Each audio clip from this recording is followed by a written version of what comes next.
চট্টগ্রামের আনোয়ারা উপজেলায় সেনাবাহিনী টহল দল অভিযান চালিয়ে 1000 পিস ইয়াবা সহ মাদক ব্যবসায়ীকে গ্রেফতার করেছে। রবিবার রাত 11:30 দিকে বটতলী বাজার এলাকায় এই অভিযান পরিচালনা করা হয়। BA 10706 ক্যাপ্টেন কাউসারের নেতৃত্বে আনোয়ারা আর্মি ক্যাম্পের একটি বিশেষ অভিযান দল এই অভিযান পরিচালনা করে। এতে গ্রেফতার হন কামরুজ্জামান পিতা নুরুল হক। অভিযান চলাকালে সেনাবাহিনীর সদস্যরা তার কাছ থেকে 1000 পিস ইয়াবা ট্যাবলেট উদ্ধার করে।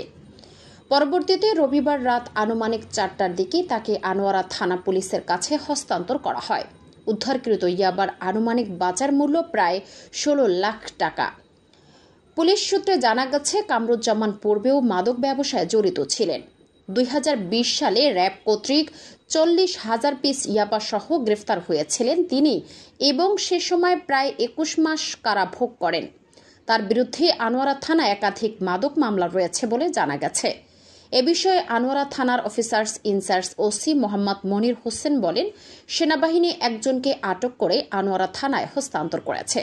তার বিরুদ্ধে মামলা প্রক্রিয়াধীন রয়েছে এবং তাকে আজ আদালতে পাঠানো হবে।